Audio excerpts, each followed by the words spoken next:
What's up, Tiger Gang? It's JT here. We got Bubba, we got Todd. We're kicking it off, man. It's a Friday night hangout here for us carnivores, and we love doing it. I do got some fun questions though when we get rolling here, but we were just talking about each other's progress. Bubba, what were you saying? All my weights and everything have doubled.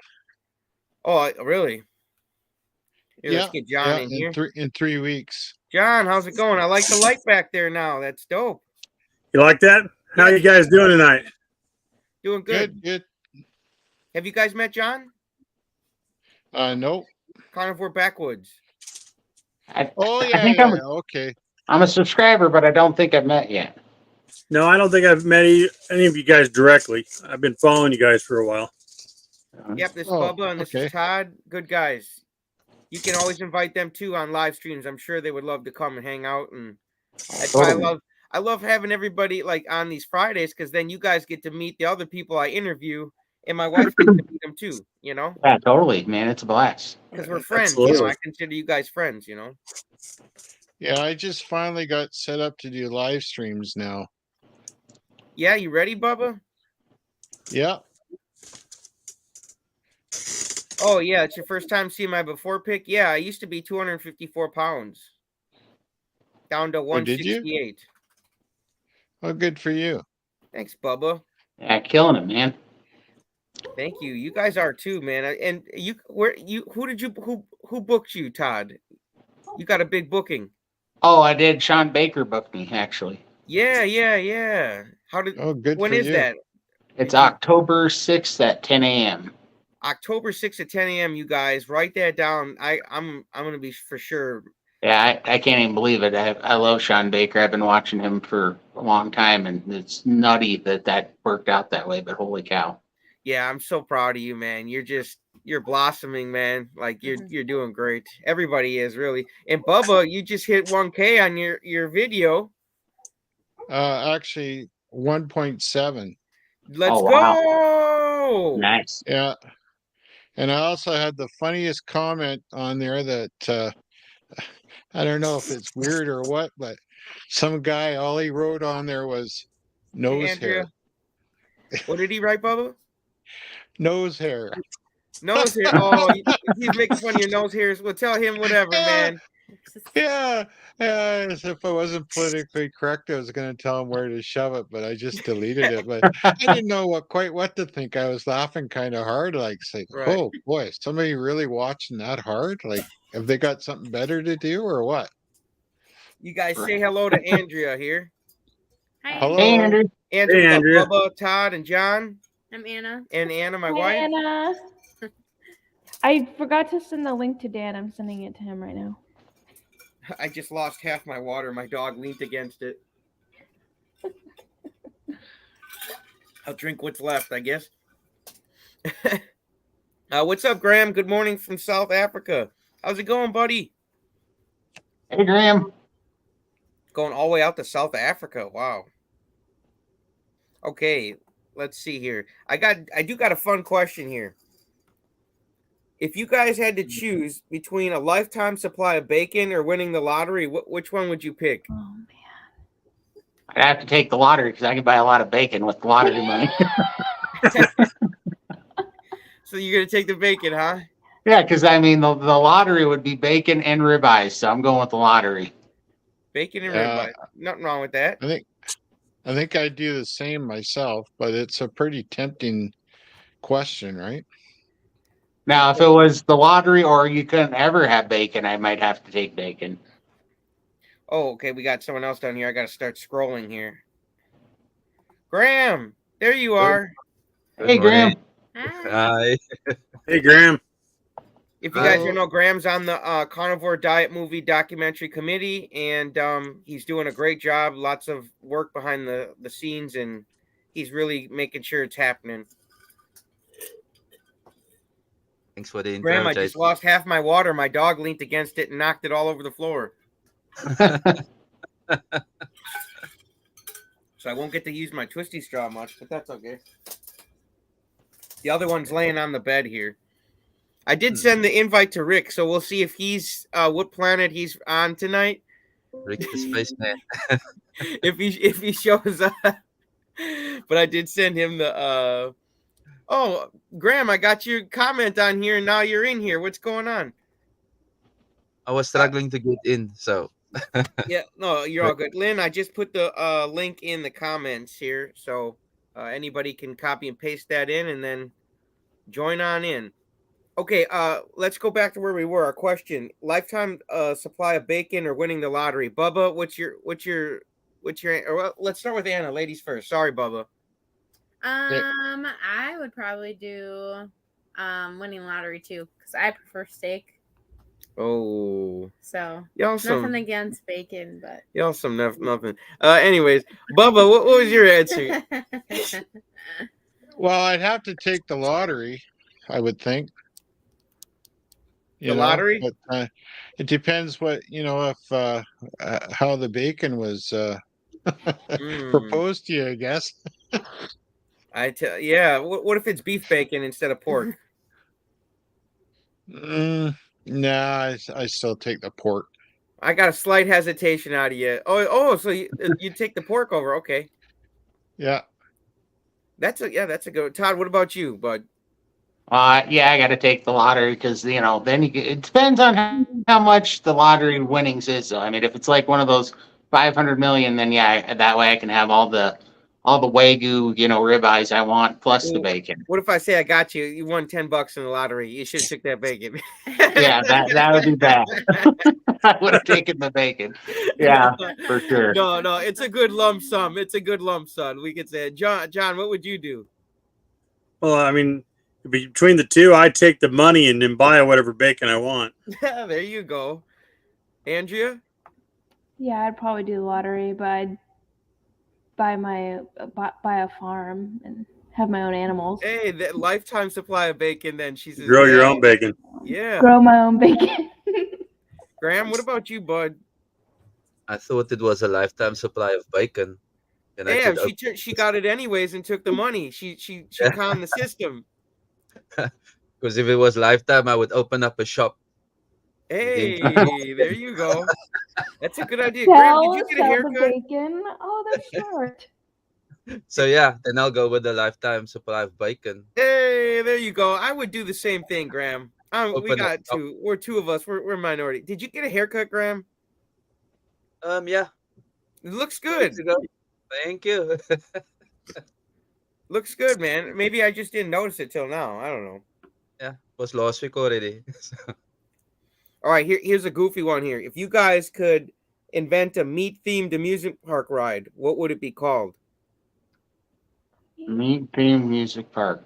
Amusement park ride, I'd call it bacon funnel cake because I got to tell you, I think I'm going to save this story for Terry's 24-hour live stream, but I got this true story of how I got banned from all the Six Flags in the United States over a dispute over funnel cake. Oh no, Todd! It's the funniest thing you've ever heard in your life. But yeah, I'd call it bacon funnel cake. Bacon funnel cake. I'd call mine the heart attack.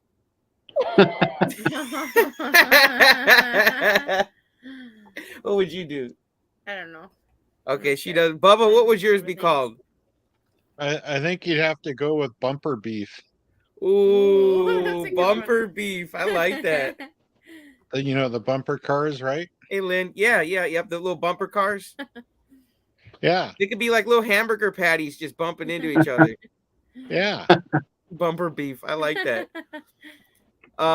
Lynn, if you don't know, we just asked if you could invent a meat-themed amusement park ride, what would it be called? Mine would be the heart attack. What would yours be, Lynn?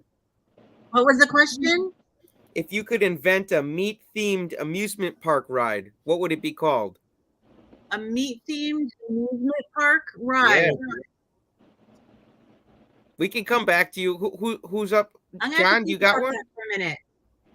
My wife couldn't come up with one, so we got to come back to her too. John, what about you? I don't know, maybe the sausage link. The what? Maybe the sausage link.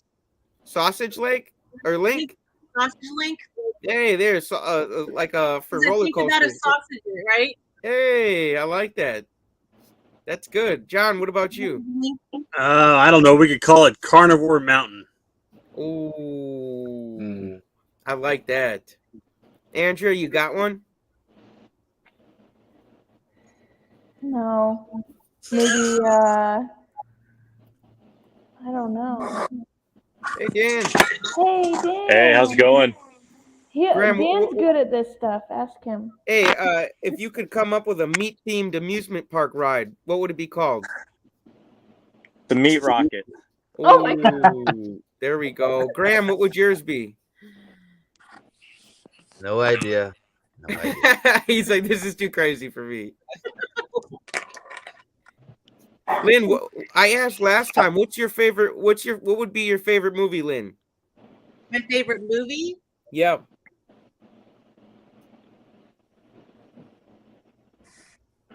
My favorite movie. Oh my God. I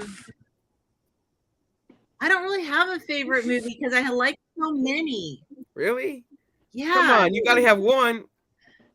I'm Like Home Alone, something? Shrek all the way. I'm on repeat. Like I hear myself echo. Oh, you're on repeat. Yeah. See, maybe I don't know. Do you got Do a you have stream on? YouTube open? Okay, so I'm a nerd.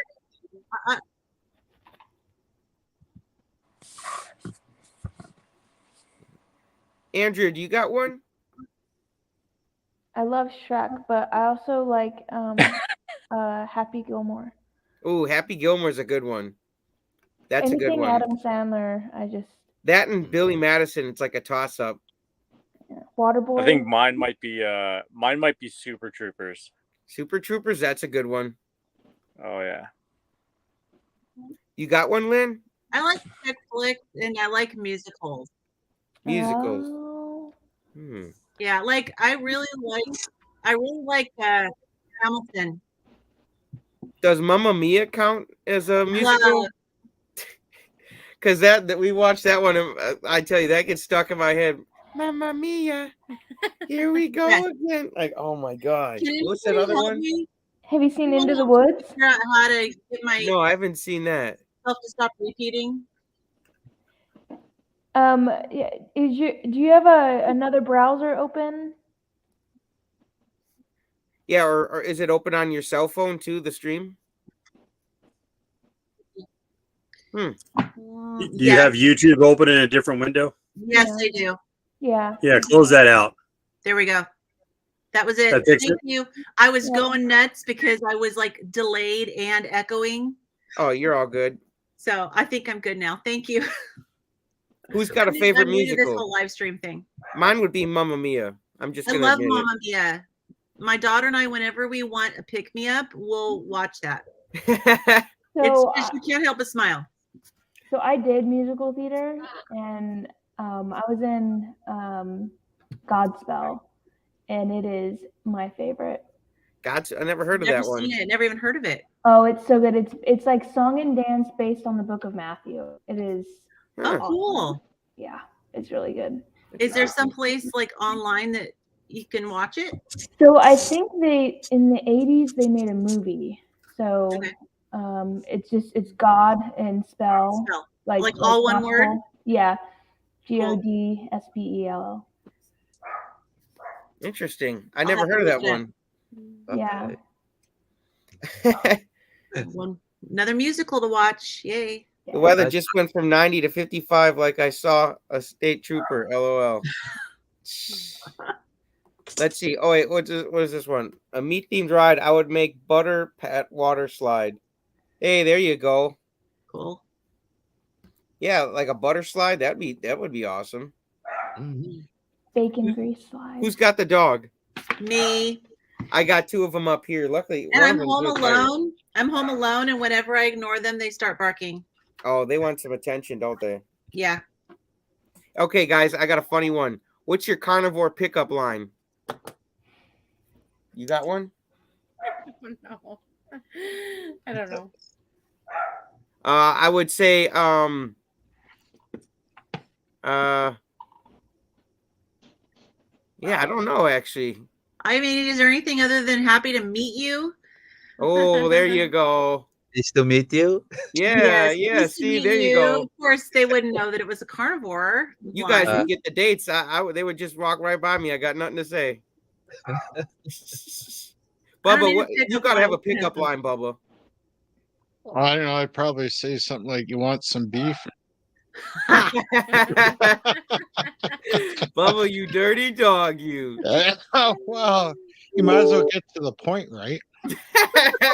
You dirty dog, you, Bubba. I love it. Look at that grin on his face. He's all about it, man. Todd, what about you? What was the question? Sorry. What's your carnivore pickup line? Oh Jesus. Carnivore Oh, pickup Jesus. line. What? Yeah. Man, Do you like that's your a eggs tough one. scrambled or fertilized? I know that one probably wasn't the greatest one. It got Bubba to laugh. That's a good one. Yeah, Yeah. thanks. That would be Oh mine. man. John, do you got one? Oh We can man. come back to you, Todd. These are getting cringeworthy. Yeah, Yeah. I couldn't think of nothing. Nothing I'm going to share on live, anyways. Yeah. Oh, that was my funny. gosh.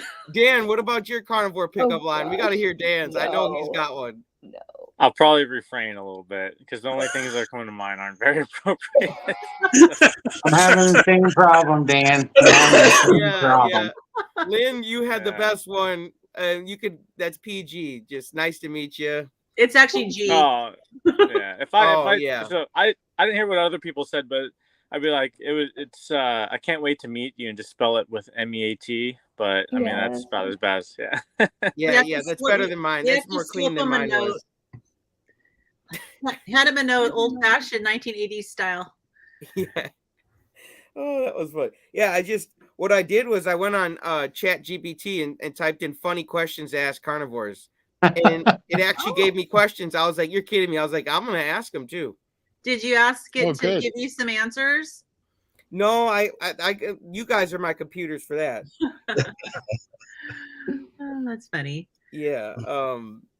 But who's had like some big non-scale victories this week? Anybody? I have one that's, I don't know if everybody can relate to or not, but it really meant a lot to me.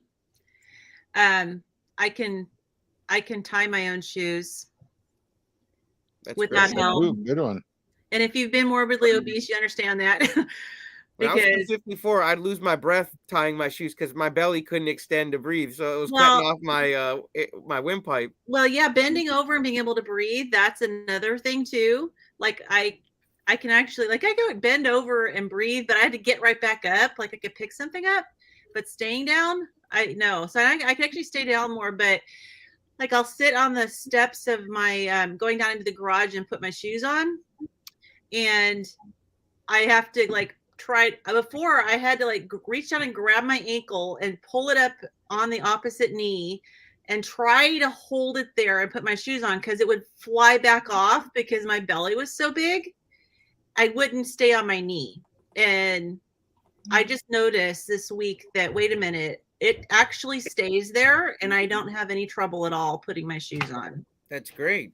Yeah. So that means I've lost belly fat, which is good. That's awesome. And Yeah. Bubba, what are you doing for weights? You up to a goal number or something? No, not really. I'm just using what they call a periodization. So every week I just go up a little bit. You know, it's going to take me a while, but I don't even know if I ever get back to where I used to be. But I think that's pretty hard to attain. But I'll be 57 in I think 2 weeks. So It's almost your birthday. any upward direction is good. I guess I was sort of revising my goal today when I was in the gym, was thinking about, wouldn't it be nice by the time I say 60 to say be in the best condition I've ever been in my life. That'd be amazing. I mean, yeah, it would be, because I don't know, like I trained with back in the day. I trained with some pretty hardcore guys, and some of them were internationally ranked competitors and stuff like that. And we always used to go into that dark place. And I was talking to my son about it tonight because he wants to start training with me. And I said, well, I said, the most important thing is, I said, you have to have some level of commitment to do what you have to do. And it's like, if you're going to train at a certain time every day, you got to make sure you're there. Like, it doesn't matter, what you're going through. Like last week, I was having a real issue with my ankle, and I still went in there and still did what I had to do. So you have to be willing to go there and not I don't know how to say it cleanly, but not wuss out, right? Like Right. there's got to be something there. And I'm gonna go get my a dog. Okay, Lynn. A level of commitment to make the change, right? Mhm. Yeah, no, I'm with you, but Bubba, I think you're killing it too. And what were you talking about in your newest video? Motivation. Yeah, I wonder who gave me that idea. Hey, Graham. Graham, you guys plotting and scheming over there? No, he sent me a note like, oh, how do you get motivated to go to the gym? And so I wrote him this thing, and I started thinking about, oh, I got to do that in a video. But I think the greatest motivation we all have, I'm sure everybody feels it, no matter what your journey is or how you go about it. I mean, you don't have to go to the gym. You do you, right? Right. But if we were truly happy with the way we were and the way we are, we wouldn't have the motivation to go push forward. And that's basically it. So, I guess people call it their why or whatever. But, for me is, I've done so much damage to myself. I want to mitigate or reverse as much as I can, because I was looking at, double hip replacements and knee replacements and stuff. And had the MRIs done and the CT scans and all that stuff. And with me going in my machine, that beats the hell out of me. And if I'm in that much pain, I don't want to take my Harley out or anything like that, right? So you gotta change that and try and make a bit of a difference within your own life. Look, he's saying hi, Bubba, and he's saying hi to the. Yeah, hi. Hi, isn't that cool? You got one eye. Tell him. I know. Yeah, you're killing it, Bubba. You're killing it. Mm-hmm. Well, just trying to do my best. That's all. You guys, I got the coolest shirt on the way from John, man. His new T-shirt design is the bomb, man.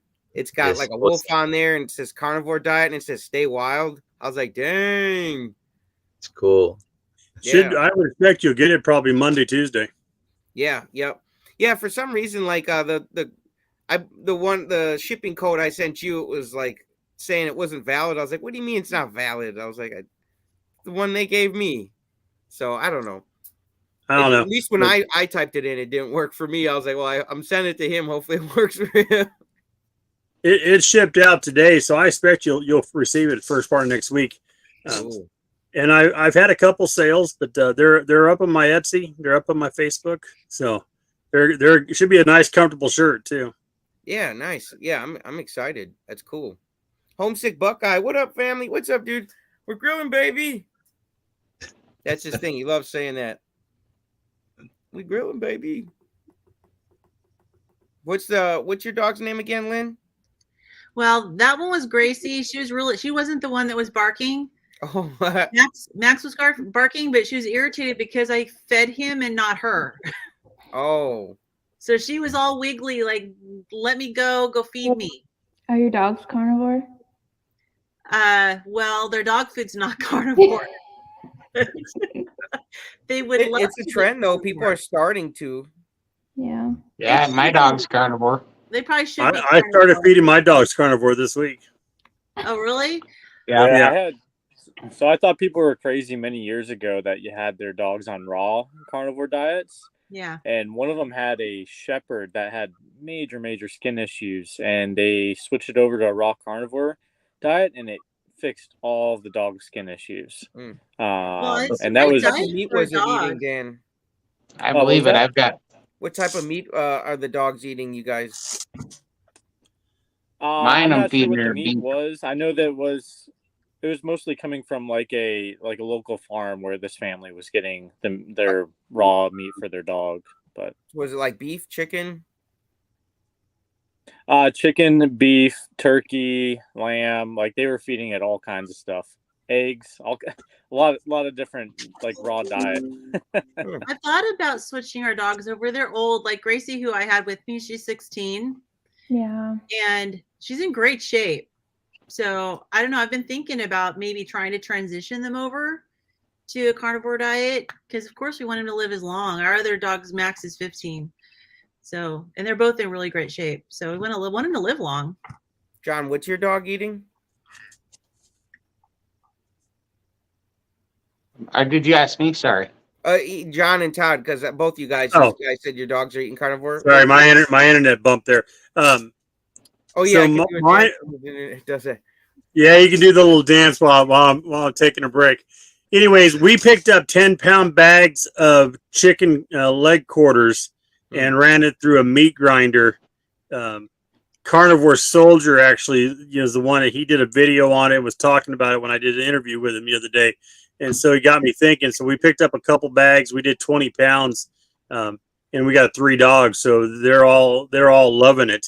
And it's a great diet. And I did a bunch of research on it and found out that chicken bones aren't bad for dogs if they're raw.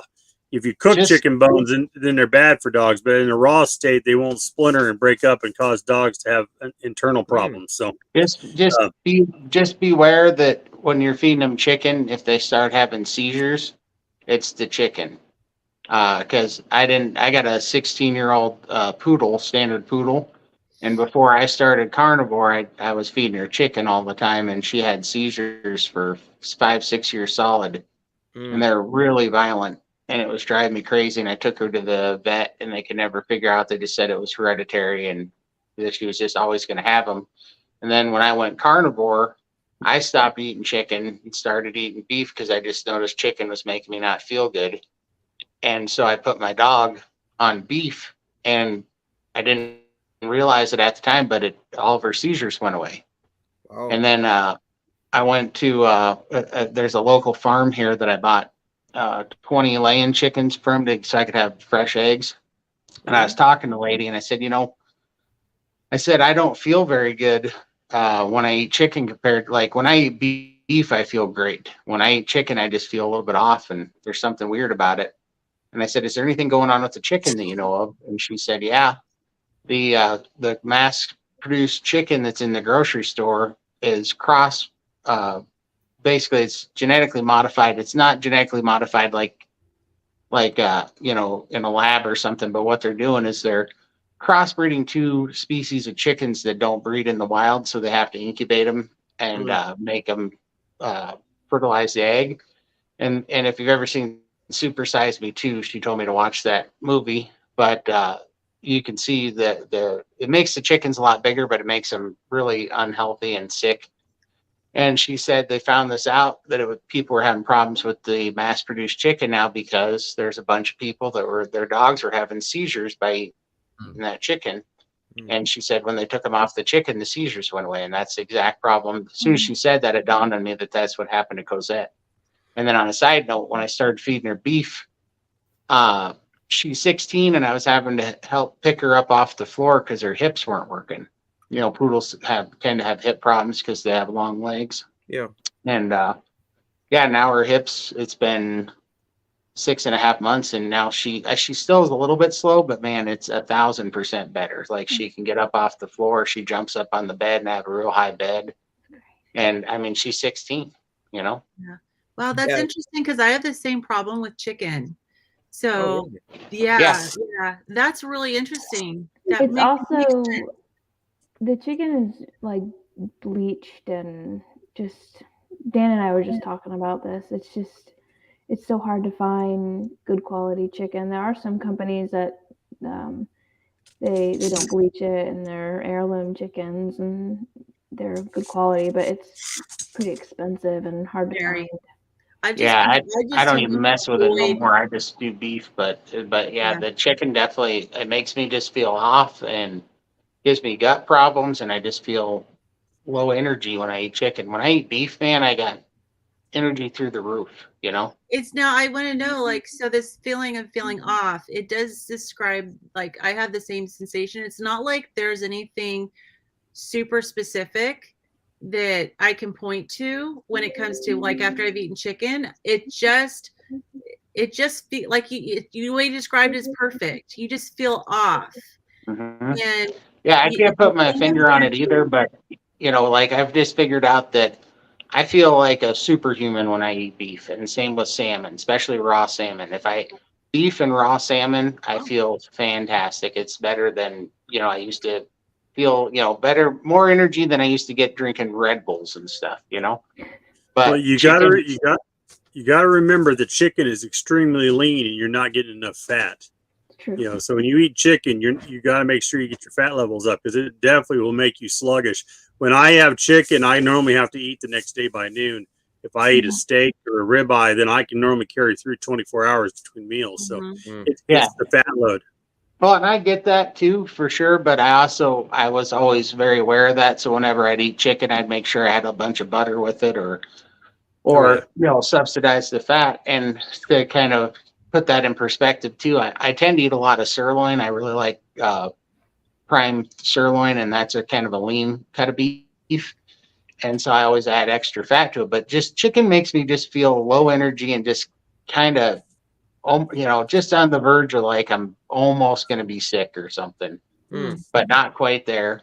And like pork, I can eat pork all day. I don't feel bad, and I don't feel good on pork. It's just kind of, you know, Filler. flatline. But chicken actually makes me feel bad, and beef and salmon make me feel awesome, you know. Yeah, They've that pushed after eating chickens. that, I couldn't sit down. They've pushed chickens to the point now that these Cornish chickens that they put out for their large breast meat, those things grow from, you know, from being born to being ready to butcher in like 8 weeks. Yeah, like eight that's to not 10 weeks. normal. Yeah, and they're huge. And they grow so fast, and they get so heavy that they can't walk. Yeah, Nope. they're literally disformed because they're so Yeah, big. they just literally, I grew some, I don't know, 10, 15 years ago, and literally they just lay around because they're just so heavy. Yep. Yeah, and then their bones will break, and they'll have heart attacks just, you know, with a loud noise or. Yeah. Whoops. Yeah. So I have noticed some chicken I've bought that seem to have very brittle bones. Yeah, very. Yeah. But you also good find rule that of like thumb the that I try bag to go bag by. chicken that I buy isn't those chicken. They're actually egg layers that have gone to the point where they're no longer laying eggs. Yeah, So you just gotta know what you're looking for. But yeah, totally. That would be awesome if they're just egg layers, you know. yeah, most of your big bag of leg quarters is gonna be egg layers that have been past their prime, and now they've turned them into meat. That'd be good. Yeah, I didn't know that. That makes good sense, though.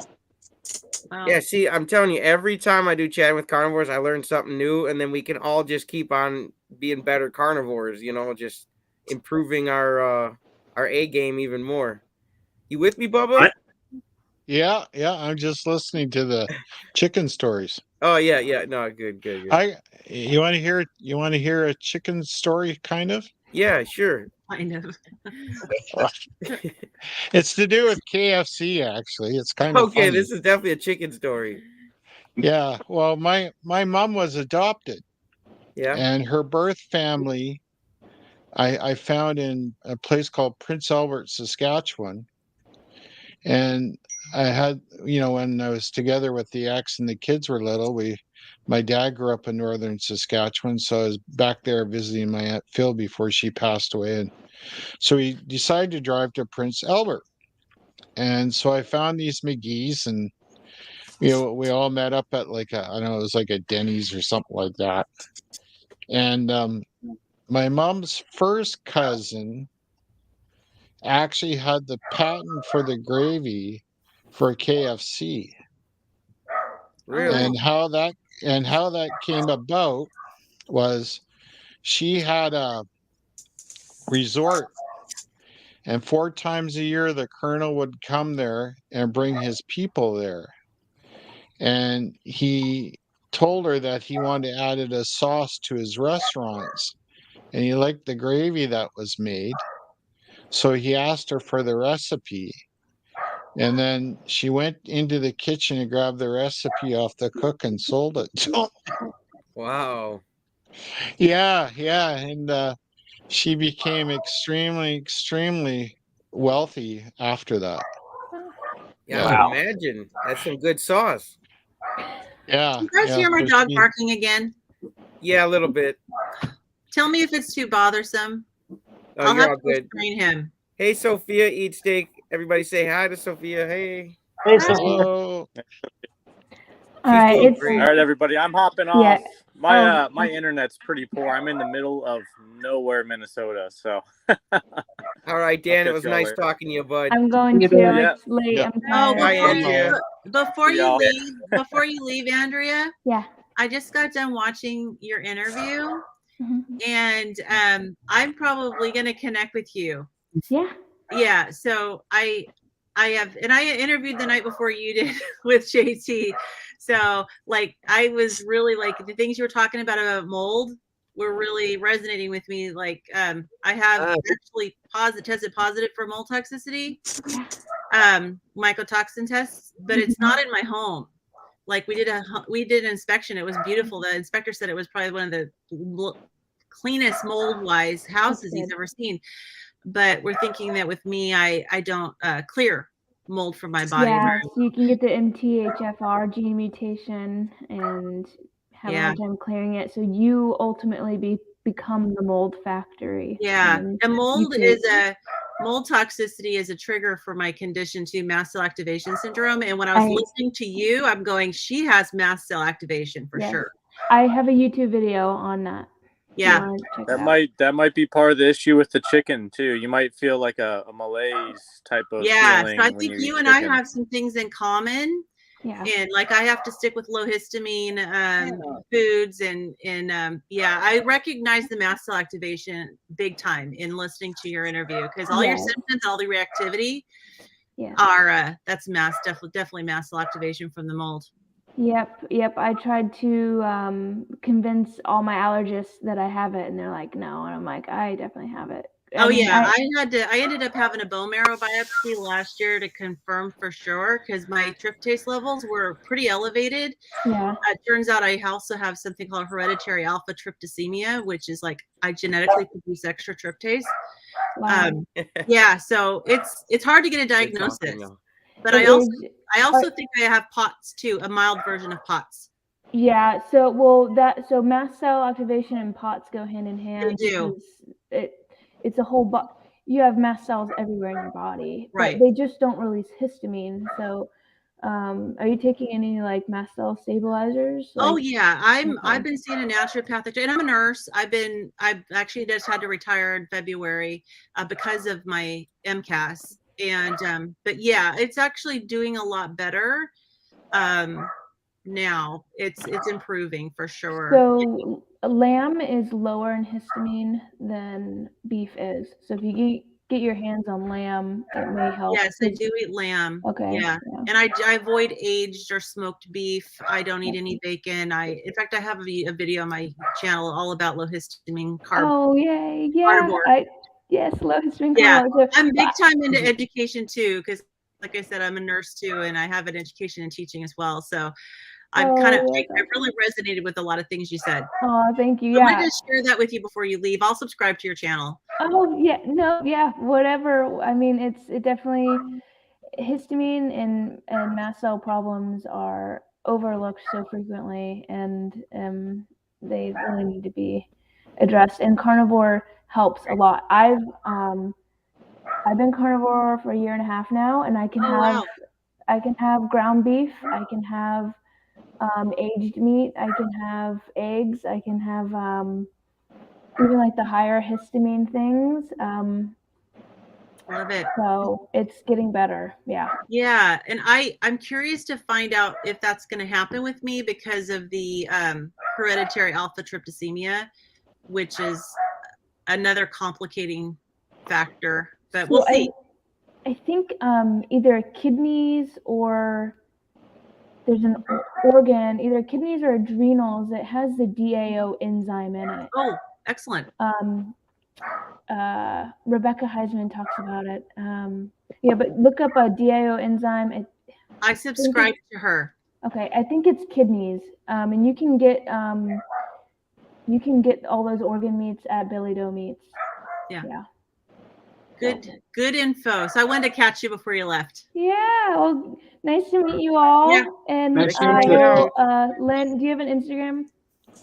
I don't, but I have email midlifecarnivore@gmail.com. Yeah. And you have, well, I'll get your YouTube too. I'm gonna have to. Everyone keeps asking me if I have an Instagram. I'm gonna have to get one.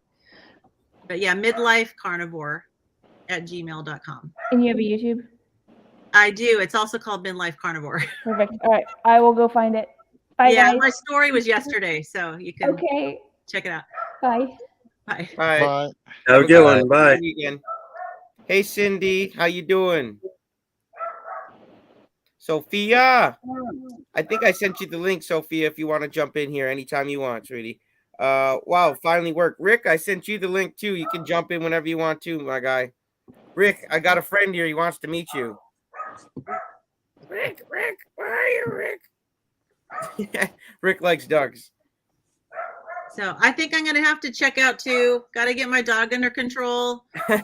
And my husband is on his way home from British Columbia, so I gotta probably get him some food. Absolutely. Thanks for stopping by, Lynn. Hopefully you had fun. Yeah, awesome. Thank you. It's great to kind of officially meet you guys. So Right. Okay. How do Bye-bye. I exit? I can get you. Here you go. There you go. I think That's when you give her a warm fuzzy, eh? there we go. Yeah, she's still she's around. But yeah, what's up, guys? What's going on? It's funny how you did that. Yeah. The axe right there. You guys are funny. Sounds like a kick day. You guys are funny. Rick, where are you at, man? We want to see what planet you're on tonight. No more frozen lizards. Crazy, Dad. Lizards, man. I hope his microphone's working. I hope my pickup line didn't scare all the girls off besides my wife. Oh no.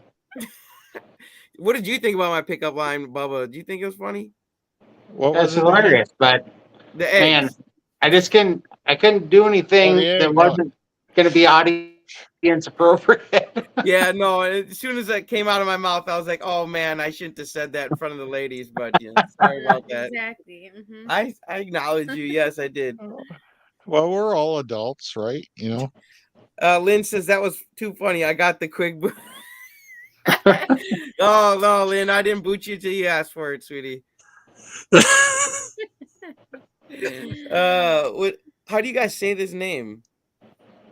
Percival. Parzival? I I'm think so it's- drunk tonight. Oh boy. I'll shave my head clean with foam and razor if a woman comes in and okay, smokes. All right, nice. You know, times are good. Yeah. Holy moly. You guys, John's got a stream coming up on Sunday morning, right? Yeah, Sunday. Well, it'll be Sunday noon Eastern, Sunday morning for you. Oh, okay. We got It'll be 5, 6 o'clock in Europe. But yeah, we're gonna do a live stream on. Hey, on, Sean, how you doing? Sorry about that. Oh, John. Sean, what's up, buddy? What's up, guys? What's happening? Thanks for stopping in, bud. Yeah, man. The after party.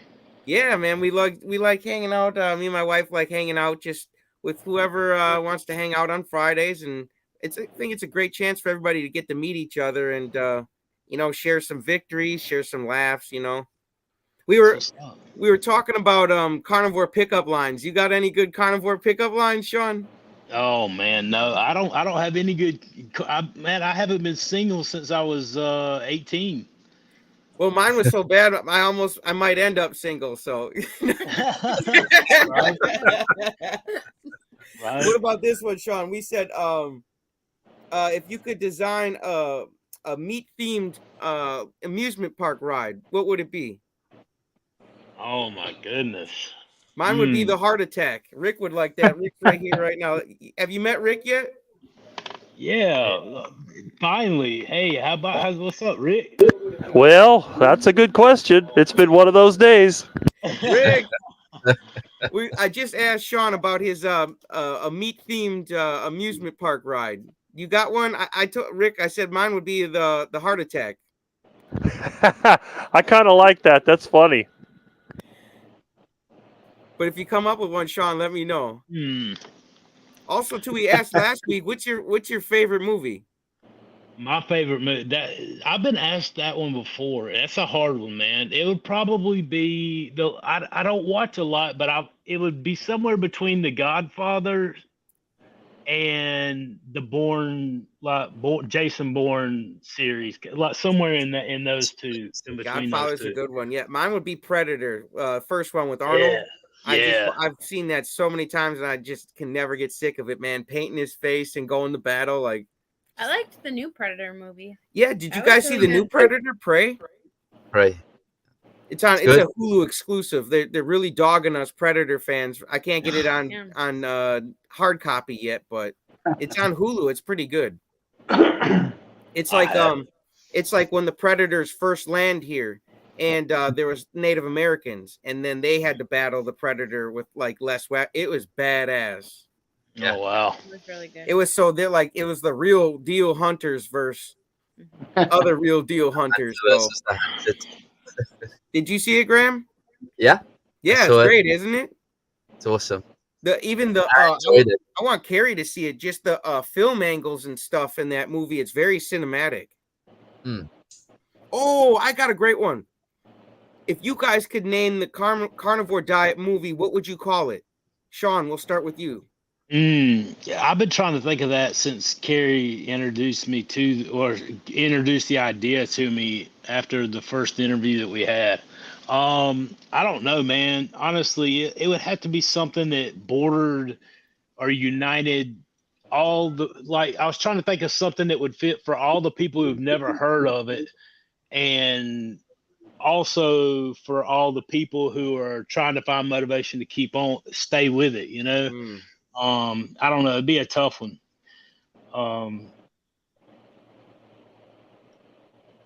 Probably hope. I don't know. Something to do with hope. Just something to do with hope. That's hot. I like that though. That's one of my biggest things, man, because that's what I found, you know.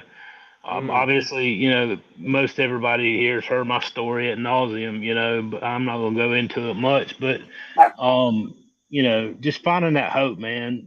There's a lot of hurting people, and that's where I spend most of my time. That's why I'm not, you know, in a lot of the stuff like this and whatever. I do the lives and whatnot, but you know, I spend a lot of time trying to talk outside of here.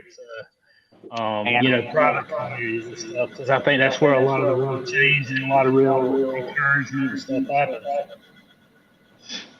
Yeah, no, honestly, that's been my favorite one I've heard so far. Hope. We're getting an echo. Yeah, we are. Yeah, I don't know who's that's on. Rick, are you in space again? I don't know. Do I sound good or do I sound bad? You sound pretty good. Well, that's good. I must be on Earth. Rick, what would you call the carnivore diet movie? I like Hope though. That is amazing. I like that one.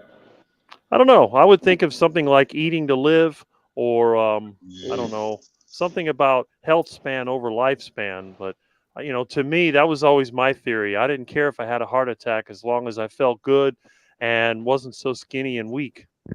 I'd call it The Cure. Oh, The Cure. That's a good one. Yeah, definitely. That is a good one. Bubba, what would you call it? Oh, something simple like meat or death. Oh, Bubba doesn't play I around. didn't He think. gets right in there. Yeah, no. If you haven't Right met Bubba, in the he's full of eyes. Bubba isms.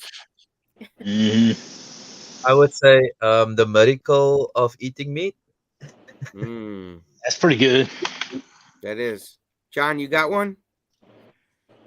I don't know. It had to be something based around nutrition. I mean, it had to be, the nutrition code or.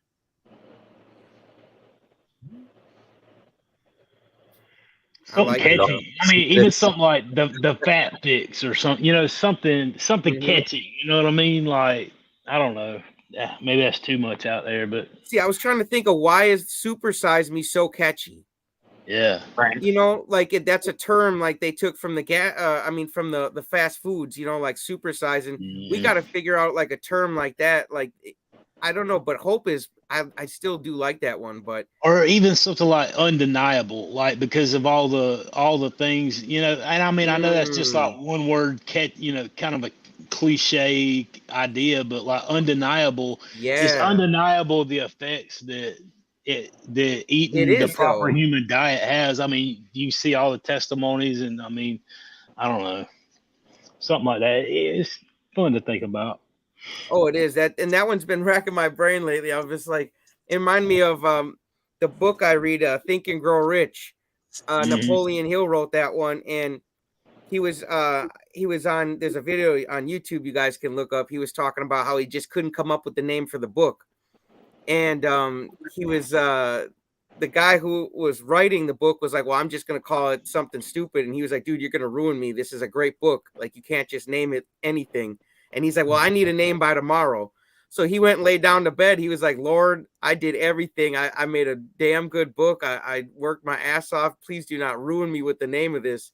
And he woke up in the morning with Think and Grow Rich. And it happened at the last minute before it went to printing. Really, it's just, wow. And I wondered too if this is going to kind of be like that too. We're just going to be sitting there, and we're like, damn, what are we going to call this thing? Then bam. Mm-hmm. You could revive the old '80s commercial and say, "Where's the beef?" Right. Or that other commercial, beef. What's for dinner?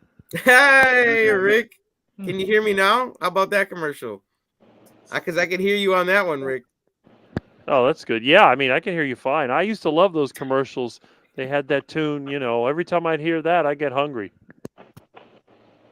Yeah, Sean, have you ever tried iguana? I haven't. Rick he gets them down there in Florida. Hey, it's fresh and free-range meat, and it's free.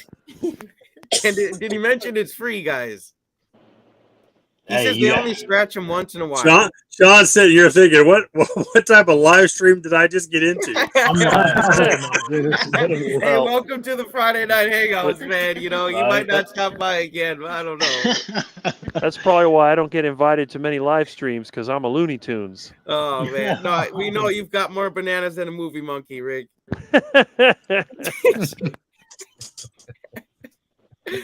But it's all good art though. We all love it. We all love it. I mean, you gotta have fun, man. I cannot figure out why. Like every time I make a post, it posts up. Is it showing up 4 times for y'all like it is for me, or is it just me? It's showing up 4 times. When I post, it shows up twice. Yeah, it's something with StreamYard though, but it's all right. If make a post, ain't no biggie. Oh man, I guess it's added for emphasis. I don't know. That's okay. JT's gonna leave the drunk guy on there forever. So. Is he on there talking crap? Oh, no, you left it on the screen.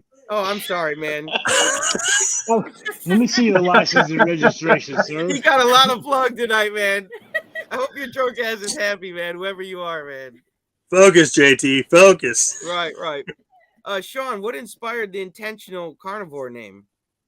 So the intentional part, that's interesting. So I was actually doing a Bible study, listening to this guy, Brad Gray from Walking the Text. And brilliant guy. He teaches this 7 lens context, like putting things in context, like when you're studying scripture. Mm-hmm. And he had this teaching on Jesus, and he said, he just kept on talking about how Jesus was intentional in everything that he did when he came to earth. Mm. And so in my mind, I just got to thinking that, like, okay, well, if Galatians 2:20 says, I am crucified with Christ, nevertheless I live, yet not I, but Christ who lives in me. So the life that I now live, he's basically saying that I'm not living for myself. I'm born again, so Christ is living through me. And so if Christ was intentional with everything he did, and we claim as believers that he lives in us, then we must be intentional too, because he's living through us, right? So So that's where the intentional part came from. I'm trying to be intentional about setting an example for everybody that might be interested in not only the physical healing from eating the carnivore way of eating, which I believe is how we were designed to eat, to function and appropriately and optimally, but also with my faith. You know, I catch a lot of slack sometimes for it, but it's my faith. It's what got me through. It's what gives me hope, and it's what I'm looking forward to. You can believe how you want to believe, and so can everybody else. Absolutely. But this is my story, and you know, my example. And if you're curious about it and want it, then by all means, I'm more than happy to share it with you. But I'm trying to be very intentional about showing love, about showing mercy, even though some people may not deserve it, may not need it, may not want it. I'm just trying to live and show love like I see that Christ showed to me, you know. So, and that's all I can do. That's Amen to that. awesome. Yeah, and with intentions comes thought. Yeah. You know, so that's the I go back to my book, Think and Grow Rich, man. You can grow Mhm. rich not just in money, but in experiences and blessings and meeting Mhm. people and affecting people's lives in a great way. Well, I With mean, thought, with intention, you know. if you think about it, how many successful people got successful by accident? Very few, man. Very few. How many? Very few. Anybody that did anything great, they put in dedication, they put in consistency. They failed multiple times, but they never gave up. They had determination, they had discipline, Yep. and they kept on the struggle. They failed, they got back up, they got back on track.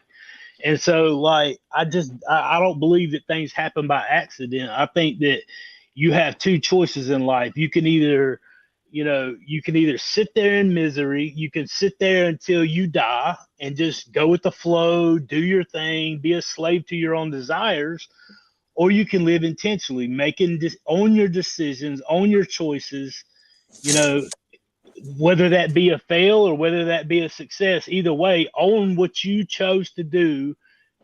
Don't make excuses and just do better. I mean, make a better choice tomorrow. I Exactly. mean, Yeah, Edison, they said he failed the light bulb, making the light bulb about 4,000 times, and they asked him about it.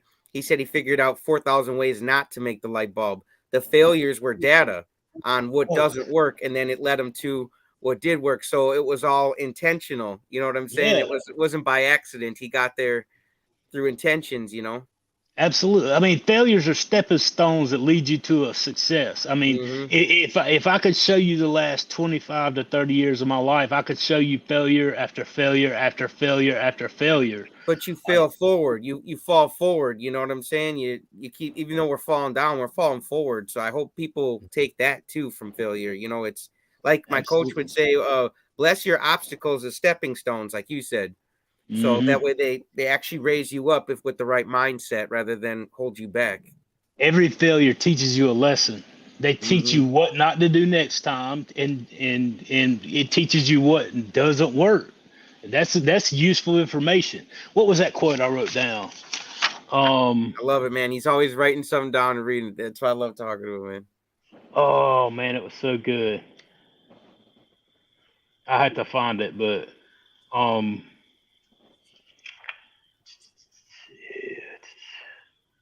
I heard the other day that hype travels fast while a good reputation travels slowly. oh yeah, That just stuck in my mind, and I think that's why, like, this vegan and stuff, like all that hype, that'll travel fast. You know, it's on the news, whatever, but they don't want to talk about carnivore because there's no money in it. You know, it actually helps people. It's got a good reputation, so in my opinion, it's going to travel a little bit slower than the hype we hear about. Yeah, that's a fact. I mean, people will latch on to something shiny and new quick, but like, it's consistency and discipline and the things that work. The struggle is where we find the things that work. Mm-hmm. Oh God, it was so good. I had to keep looking for it, man. What, I got would you reading a book or something? No, this is I just got like a little notebook. If you can see, it's just like when something pops in my head, I write it down. When I hear a good quote, I write it down. Whenever, like when I was talking with John on the channel the other, like I'm writing stuff down. Like when I know I got a meeting coming up and I'm going to talk to somebody, I'm like, if I think of something throughout the week or whenever after we schedule it, like I'll go to my book and John's got a page in my book, because when I schedule my meeting with him, I wrote his name at the top of the page, and like from the time I schedule it to the time that we talk, like I write anything that I feel like impressed to say to him or to ask him, because I like being prepared. I don't like just showing up, and nothing, it may not seem like it, but I want to be prepared and have given thought to the time that I spend fellowshipping with the people, that I'm doing work with, that I'm trying to reach people with. Absolutely. I try to tailor the questions for chatting with carnivores to the person that's coming on, because I've had people ask me before, they're like, well, how come you don't give me set questions? And I'm like, well, if I did personalized questions for the guy before you and then I just looked up questions online, I would be doing you a disservice and not a service. So I'm here to serve, not to do a disservice. So I'm right with you. I like that.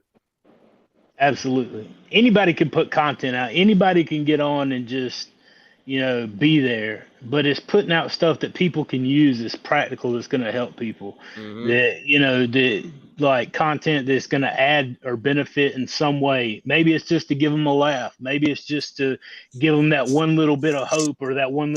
Like for me, I laid on the couch for 3 years watching YouTube, and I didn't do anything else, man. I had no hope. It was all I did.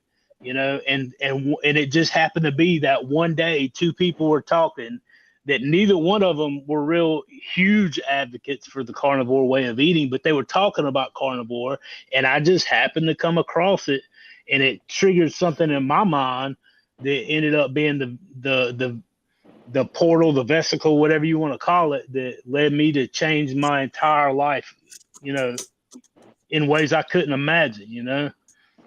Would you take $10 million to go back to your old way to eating, Sean?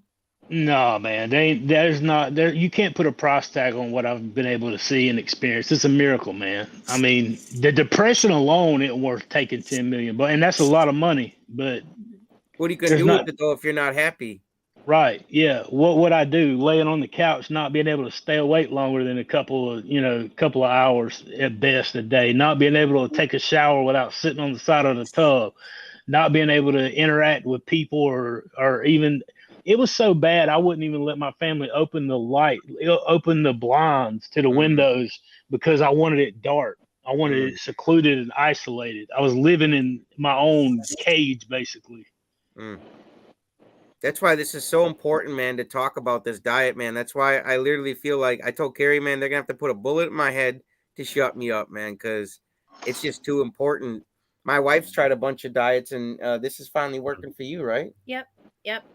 I agree. And like, I think, Sean, I think hope is a good part of the title, only because I feel like for the first time in a long time, it's given me hope to feel like I can finally make it to where I want to go. Like JT said, I've tried a lot of different ways to lose weight. I've never really been successful. I think Carrie said in one of his last videos, him and his wife have done diets and yo-yo diet, that I'm sure a lot of people can share that experience. Like, everything else has just been not great, and then this, I've been consistently going down every week, and it's been life-changing, and I can actually see myself getting to where I want to go, and I haven't been able to see that for such a long time. And before that, I got to a point where I was just like almost gave up, thinking that I could lose weight, and that's a really sad point to get to. Like, I almost threw in the towel completely. So I never want to get to that point. And so I'm just happy that, we're here. I found this. JT helped me find it. And I am down a lot of weight. I'm down 76 pounds total. And so I want to definitely keep pushing forward and get to where I want to go. So Congratulations. thank you. The more we say that name for that, man, I'm really liking it. Hope, Yeah. man. I honestly, because even if you're like Sophia and you're battling bulimia and you're down too much weight and you need to gain weight, like Aaron Edwards, he's another carnivore that's had to gain weight and he looks phenomenal. Like it's the best diet out there, whether you're too skinny or too fat. There's hope. Hope Yeah, for Or you just have sleep apnea or something. There's hope. hope for the hopeless. Yeah. absolutely. Mm. Yeah, that is a great name too. Because man, I know what it's like to be hopeless. I think everybody, and there's still a lot of people who do feel hopeless. And then when they come across this, I think they're gonna be like, "It's a great one, though, Sean." They're gonna be like, "What is this?" And if you end up getting the name it, man, I think that's only fitting, buddy. I really do, man. Because Carrie said you were a big inspiration for him to even start the documentary. So it's just kind of like God speaking, man. If he ends up naming it, that's awesome. Yeah.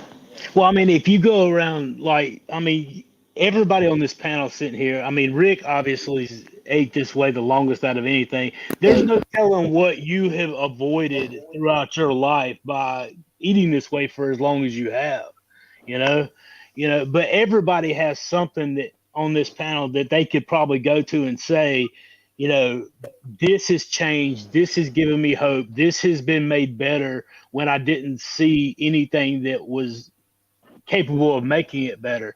And as far as I'll turn the question back around on you with the $10 million or to your wife, excuse me. Would you take $10 million if you had to trade an extra 10 years on the end of your life to spend with your husband? No, it's rhetorical, right? Right. But I hope so. If it gives you 10 more years to spend or 20 more years to spend with him, or if it gives you, an extended, 5 years, you're 75 and you can live to 80, you can't put a price tag on the benefits that it's going to give you in the long game, Yeah, life itself, more days to breathe and live. And, I almost died from sleep apnea. So, it just seems like kind of silly, but I was at Carrie's homestead just breathing in the air, man, and, and smelling the trees and the goat shit. I know it sounds weird, but when you almost lost your breath, you learn to just take even something simple like that, and cherish the hell out of it. And for me, Yeah. my son is and I mean, you're part of my motivation too, but my son is one of my biggest motivations.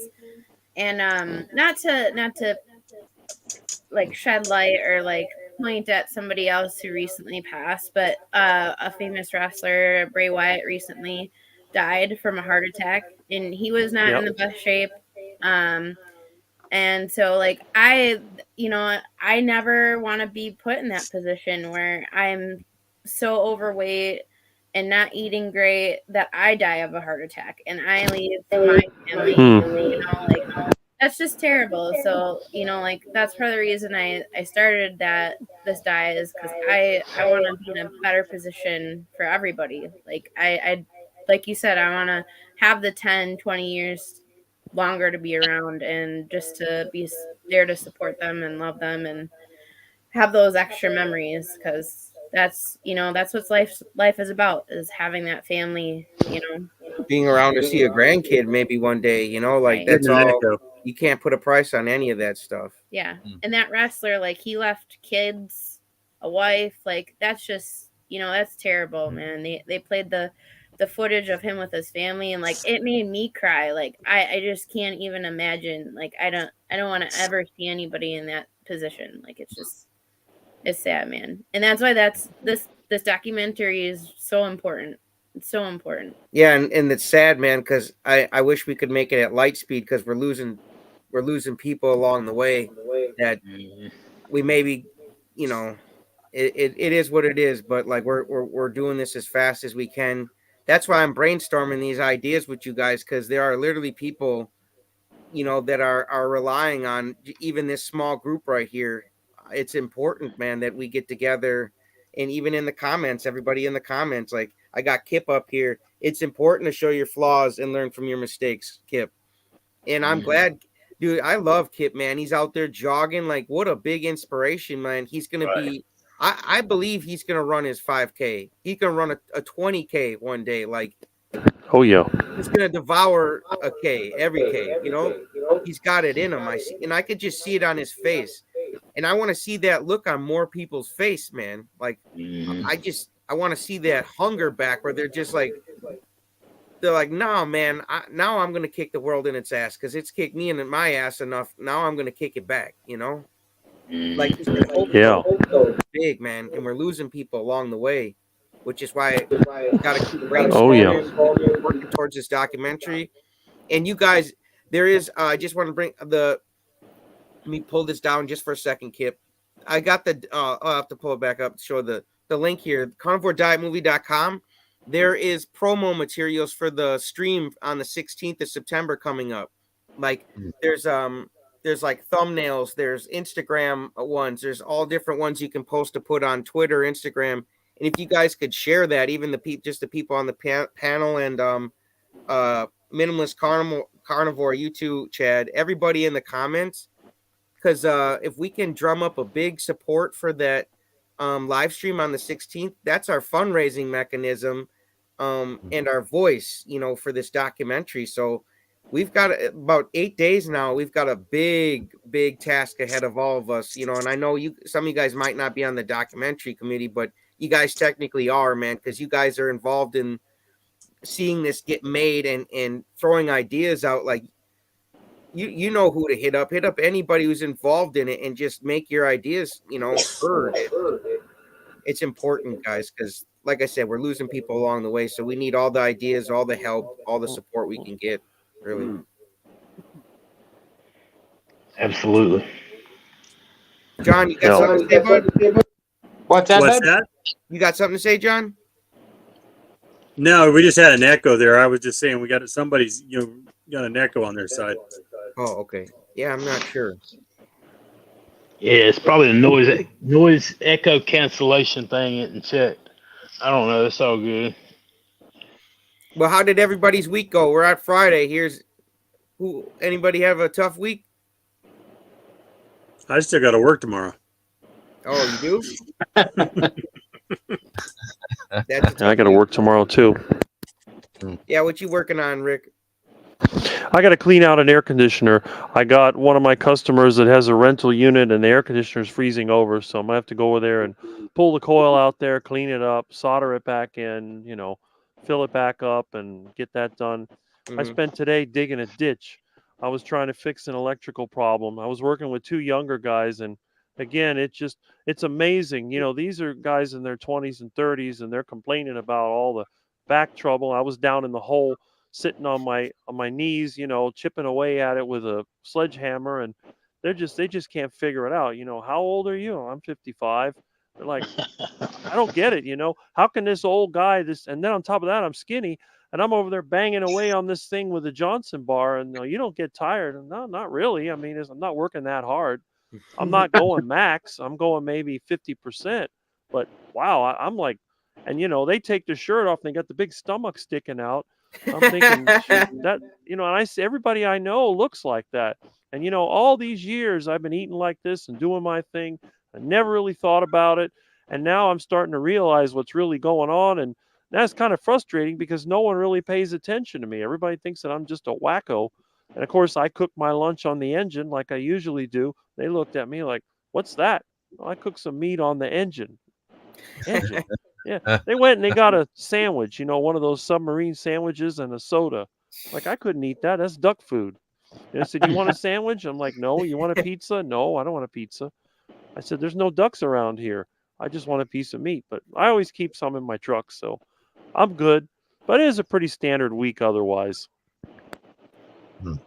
Yeah, I went out Carrie's homestead. That was just wild, and I ate those ribeyes for the next 3 days. Tuesday, Wednesday, and Thursday night. That ribeye, it was like, So good. oh my gosh, it was like 2.5 inches thick. Like, was insane. But he did a reverse sear. It's the first time I had a reverse sear. So, do you Same guys here. reverse sear anything?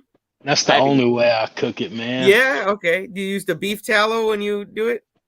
I just throw it on the pan, put it in the oven for 22 minutes, and then throw it on the grill. I don't even use tallow. Okay. Okay.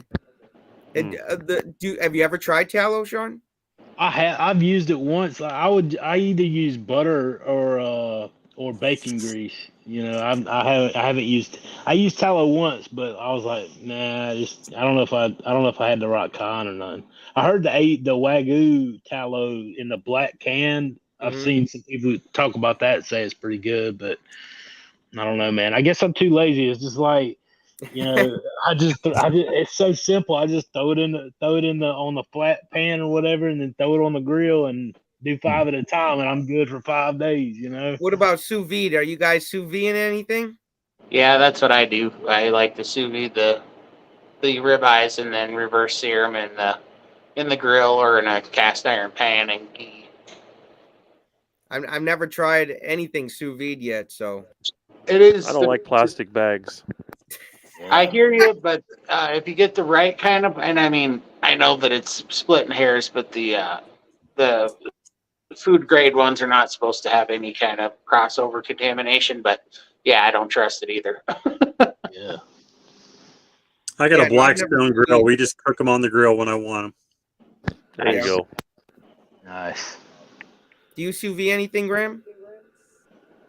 I have no idea what you guys are talking about. It's all like It's like you put meat in like a bag and then they heat it up with set it at a temperature and then it cooks the meat and keeps it real soft. okay. Yeah, basically Real just tender, I guess. you put it in a vacuum seal bag, so it's under a vacuum. Sous vide is French for cooked in vacuum. And so you put it in a vacuum so that none of the juices or anything can, what's the word? They can't evaporate, right? So none of the moisture can evaporate. And then it holds it at a perfect temperature so you put it in there like I do mine at usually 129 degrees to 131 degrees, but it's in a saturated water inside the vacuum seal bag, and then it holds it at that perfect temperature that breaks down all the white tissue, so it's super tender.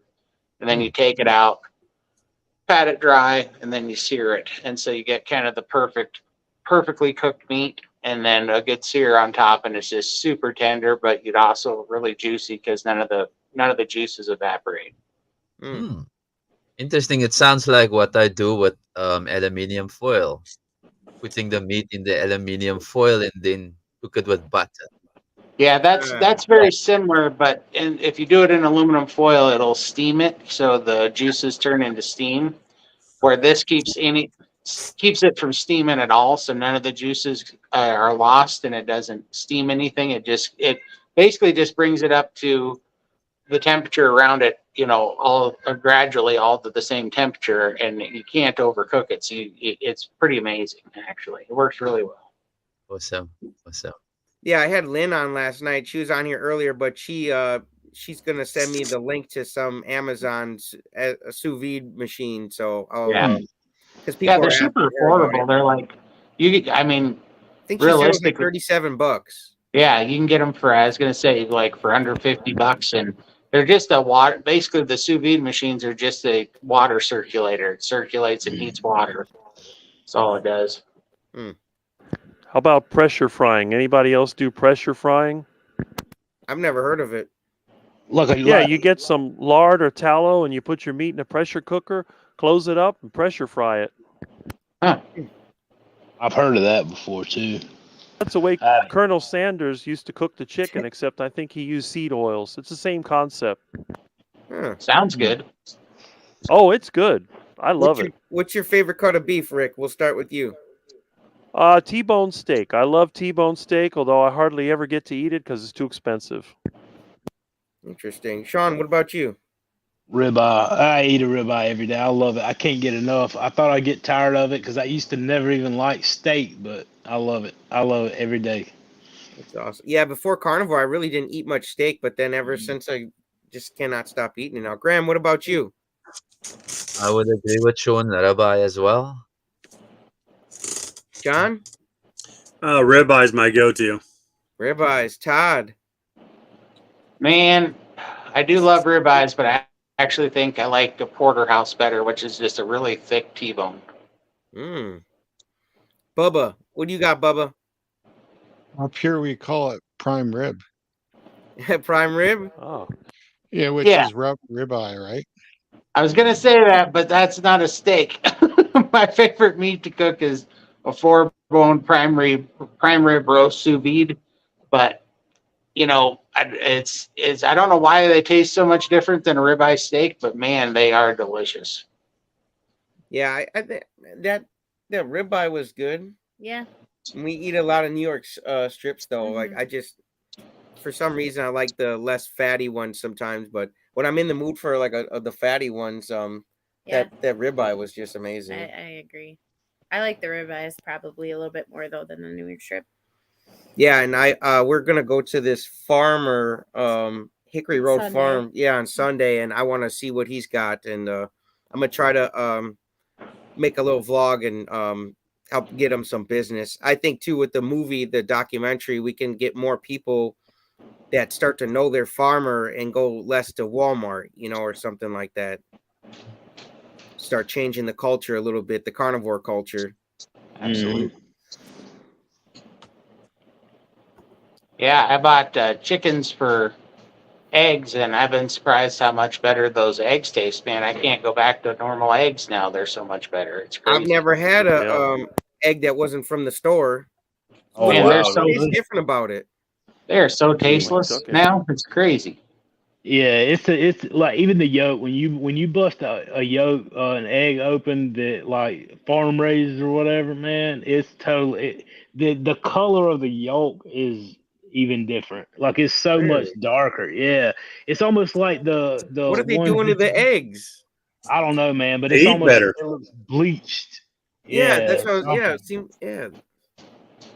You think they're bleaching the eggs so that they look really white in the packages? And My that's sister probably said the they egg? are.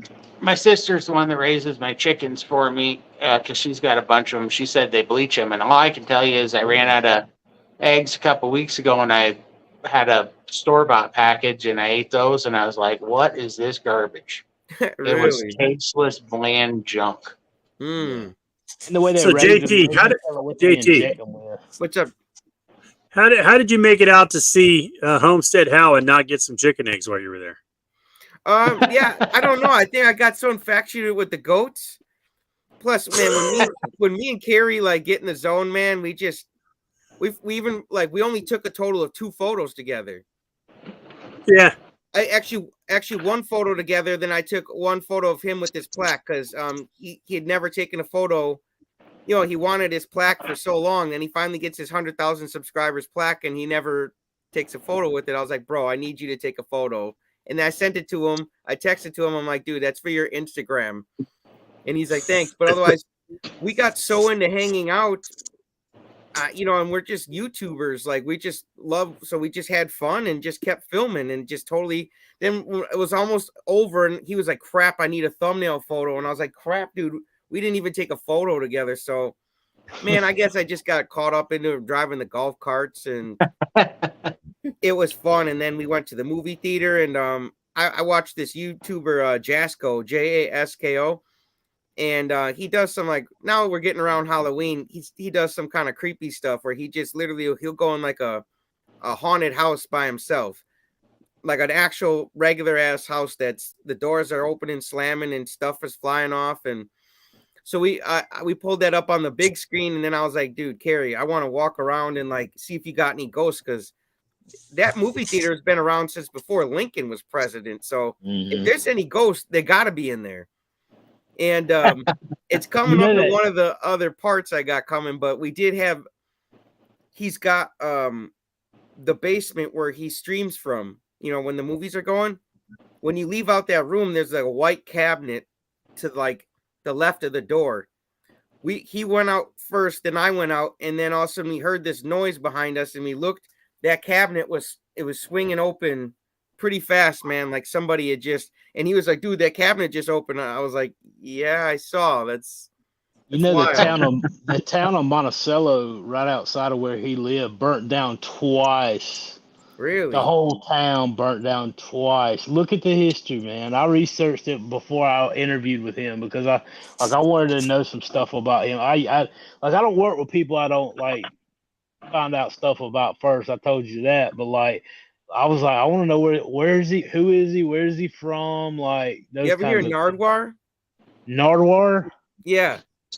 He's an interviewer, Nardwar, Nardwar, and he's kind of like that, Sean. You would like him. Like he literally comes up with things, and people are like, "How would you know? You wouldn't know that, and like unless you were like my family." And he never gives away how he finds any of his info, but he's just whoever he interviews, he dives so deep. They're like, "How did you know that? Who are you talking to?" You know what I'm saying? Mm-hmm. So I don't check go out crazy Nardwar. deep, but yeah, I have to check it out.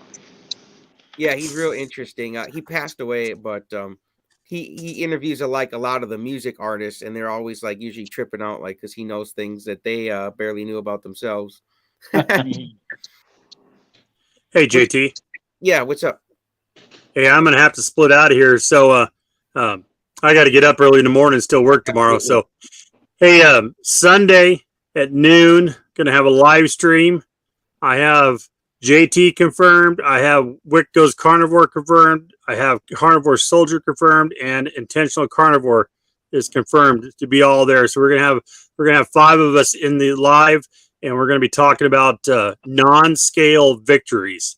That'll be the whole discussion, is talking about things that you found or got cured or put in remission that is related to not the scale. We're not worried about the weight. We're just going to talk about the health improvements and the benefits of the carnivore diet. So hopefully everybody can tune in at that time. Absolutely. If I get my shirt tomorrow, I'll wear it for the stream. If I got mine, we both wear it, but I just don't think they're going to make it here till Monday. Yeah. I'll keep my fingers crossed, though. I appreciate you, John. All right, but you guys have a good night, and I'll catch you on the next one. Yeah, I like the blue light, See man. you, It's John. looking good. Take care, brother. You like the blue light back there? I Yeah, I love picked it, it up. dude. It's Yeah, a it's LED light from Walmart. Man, it looks great. Might be Kmart with a blue light special. Hey, Oh, don't Rick. I used to work there. Don't get me started. Thanks, John. Attention, Kmart shoppers. All right, guys. You guys have a good night. Yeah, have a good You one, too. bud. Take Good care. night. Todd, I like that. Todd with the Oh. what brand Oh, was that again, that- Todd? That hat? Oh, it's a Resistol. Everybody knows Stetson, but I've been a Resistol guy since I was just 5 years old, so it's my favorite. Nice. Yeah, no, Sean, I am loving that name though. Hope. What do you guys think? For that is, I'm really liking. That's been my favorite one I've heard so far. Yeah, it's awesome. Mm-hmm. And it's simple, and it sparks the curiosity. You know, like, well, what do you mean? What is this hope? You know what? It's because some people lost it or can't find it. So if they do see it on Netflix, I think it's going to get a click.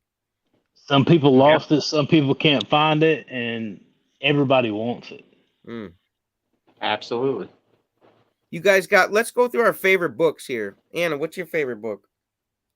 Besides Bible, we're not talking about everybody's like that should be everybody's favorite. Yeah, I mean, come on, I man. feel like I can't say Harry Potter because it's the same thing as the movies, but favorite series, A Court of Thorn and Roses. Yeah, my favorite book That's is my yours. coach's one so far. I can't stop reading it. Think and Grow Rich. It's a really good book. It's about your mind, soul, and and your body. Not just it's really nothing to do with money. You pick up most of these books about money, they'll talk about your mind and nothing about Right. money. Yeah. Bubba, what's yours? Oh, I think there's a tie. One would be the Meditations of Marcus Aurelius. The other one would be what is it? The one by Viktor Frankl there, Man's Search for Meaning. That's a good one. I still got it. You did send me the first one. What was it again? The Meditations of Marcus Aurelius. Yes, you send me a screenshot of that. I still got to check that out. Yeah. Looks amazing. Todd, what about you? It's, Oh, I'm sorry, Bubba. What were you going to say? it's very deep. Sometimes you'll have to reread a paragraph 5-6 times to actually get what's being said, right? Yeah, that's how Think and Grow Rich. Sometimes I have to read the same sentence over a couple times because the wordplay is just so like tantalizing to my brain. I'm like, whoa. I've never read something like that. So you just got to keep reading it. Todd, what about you? The Gulag Archipelago. I've never heard that one. Oh, What's it about? Oh, it's one of the greatest books ever written, actually. It's about what is that guy? Stolid. Oh man, I can never pronounce his name, but it was about a guy, and it's a true story. What's amazing about it is it's like 1,500 pages this guy wrote in his head while he was in a gulag in Russia. And he basically, it's hard. It's basically about his crazy stories about how deep and dark, the human soul can get, right? And so, basically just like Germany's Nazis, how they all thought they're good people, like Jordan Peterson always says, if you asked a whole room of people, if, if they would have pulled the switch on the gas chambers, everybody would say, no, they're not that person. But the reality of it is everybody can be talked into that through propaganda, that there's a high percentage of people that can allow themselves to slip that way. So you can't, you can never take for granted our own, fallen nature for evil, and so you got to understand it's not something you can play with, it's something you can sink into the deepest depths of. It's, you'd have to read it, but it is crazy. And the man, he was in a gulag and he couldn't even write it down. He had to remember 15. He wrote that book in his head, and he wrote 1,500 pages of the greatest, one of the greatest books of all time. And he memorized it when he got out of the gulag, when he was freed as a prisoner. He wrote that book, and it's one of the greatest books of all time. It's like one of Jordan Peterson's like top 5 books. Make sure you text it to me, Todd, if you Yeah, can. will do. Graham, what about you? What's your favorite book? Like you said, I'm not a person that reads books basically, but my favorite one is obviously the Bible. But there's one particular book in the Bible that's in the Apocrypha, which is Ecclesiasticus, which is like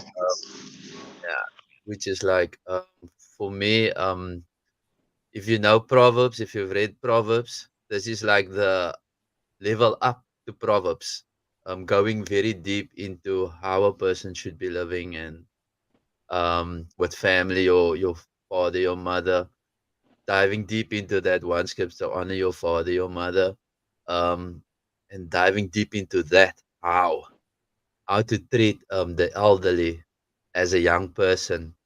So yeah, I was like blown away with how this book of Ecclesiasticus was explored, that areas of Proverbs. So yeah, The that's fear my of God.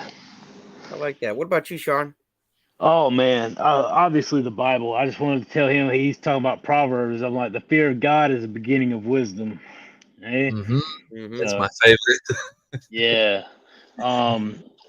So I love the Bible. But I don't know, man. I like the extreme ownership was huge. Jocko Willink, um, Can't Hurt Me, David Goggins. Those were 2 books that I was reading when, at the time when I found Carnivore and started trying to make life change, and it just made sense. I like, I don't know. There's so many, man. No, there are not really any classics that I've read that are like, standing out, but just a lot of stuff. I can read books that are not really that great and get something from it though. I don't know. I've been reading, what is it, 48 Rules for Laws of Power. Power. Yeah, Laws of Power. Yeah, Robert Greene. That's a good It one. was pretty good. Atomic Habits. I mean, James Clear, obviously, it's got some great points in it. Those are just a few, and then I always call him General Admiral William McRaven's "Make Your Bed." It was a pretty good read. So that's the ones recently that I've been reading that I believe are pretty good. I've got two or three more that what is it? Brianna Weiss is "The Mountain Is You." I'm about to read that one. And 101 things that'll change the way you think, or something like that.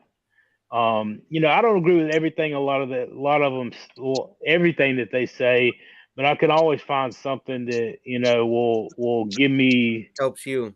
Yeah, it just gives me something. So that's Yeah, I always look probably. for something to raise the awareness. If it was just one, I'd have to say Extreme Ownership was probably my favorite book, just because it just helped me to understand. Look, own it. Either way, Actually, yeah. What about you, Rick? Well, as you know, I don't read a lot of books. And again, the last time you asked me the question, I mentioned the Bible would have been number one. But in terms of books, I can tell you a couple that I read that were quite interesting. And one of the first was after I started the diet, which was in the 1980s. There was actually a book called Propaganda by Edward Bernays. And if you've ever read that, it explains some of the ways that unseen people make decisions and they try to manipulate the masses to believe a certain thing. And I always thought that was fascinating when you read through the book and you see the whole process behind it. And then I think of myself, when I look at an advertisement, it just doesn't move me. They had mentioned that there's certain people that just don't, that are, you can't really control them. There's certain people that can't be hypnotized. So there's a very small minority that's you won't be able to control, but the vast majority you can control, because once you know what motivates them, the things that make them want to do something, then you have power over them. But when you can't get to that, you can't really get to that power. And another book that I remember, which came later, is called The Creature from Jekyll Island. And I can't remember the author's name, but it talks about how the central banking system works. And I was always fascinated to see, how they manipulate the money supply and they do their things.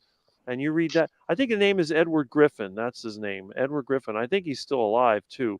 I know Bernays kicked the bucket a long time ago, but those are two that come to mind. But I generally don't read books, but and of course, when it comes to fiction and all that, I don't even waste my time. But anything that is like a perspective of a person that had a lot of influence, I definitely would look into that. That's great. I like those suggestions, Rick. That's cool. Before we wrap Yeah, I up, I really just think. want to know what's that, Todd? Oh, no worries. I was just going to say, I really think propaganda is one of the number one things that's wrong with our food and health.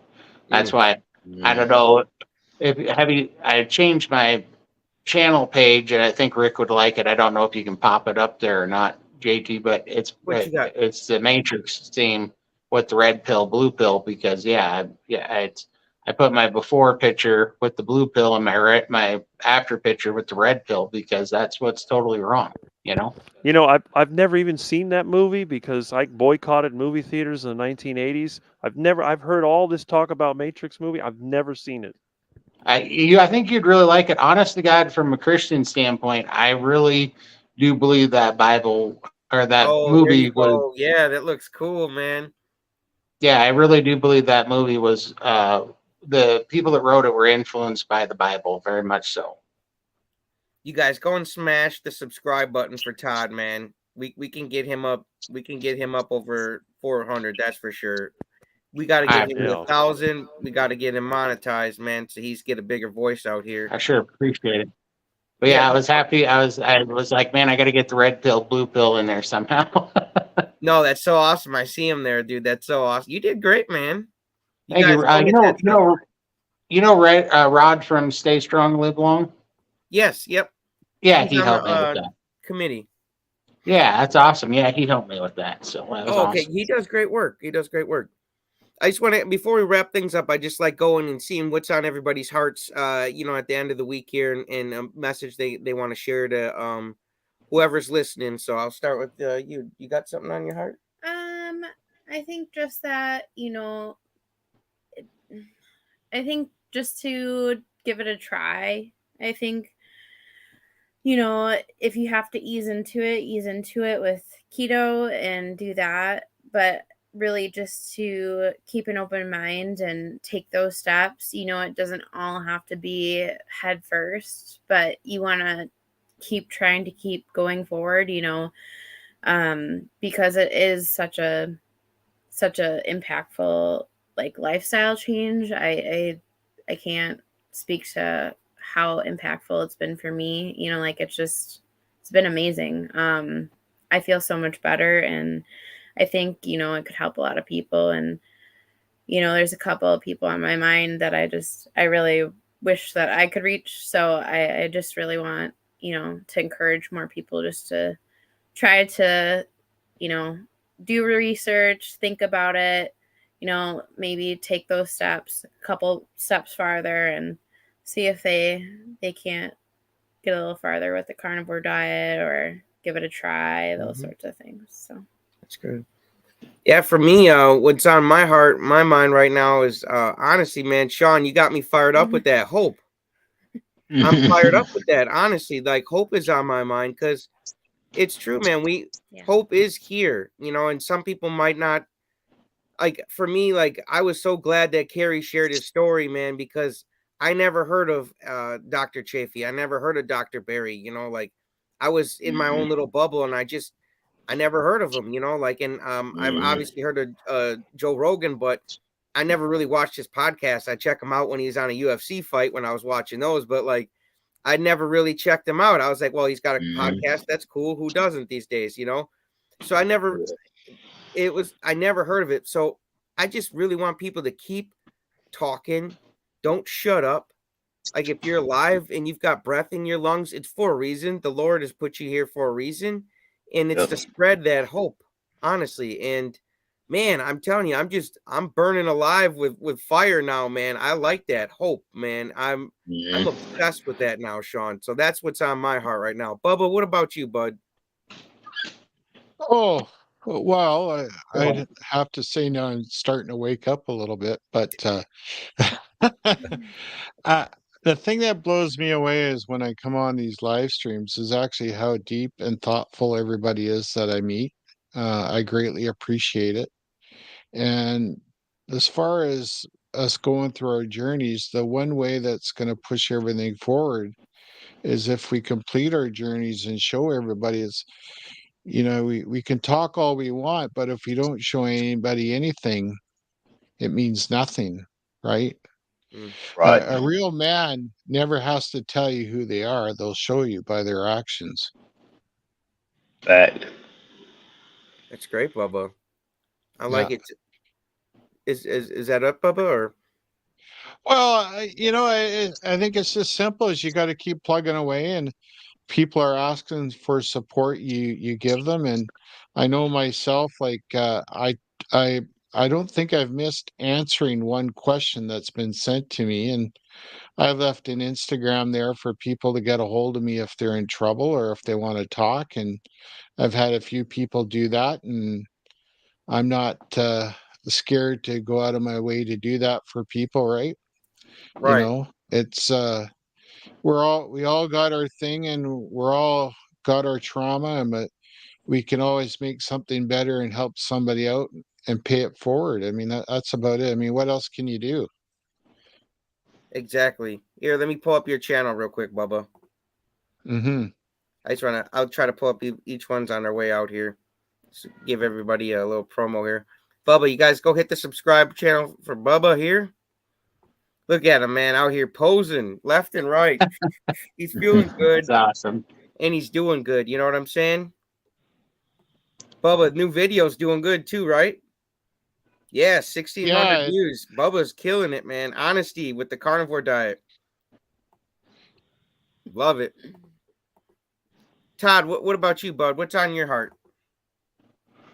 Man, I just, every time the more and more carnivores I meet, just kind of like Bubba was saying, I'm just surprised. We all have a lot of things in common, but to me, the spirit of the whole thing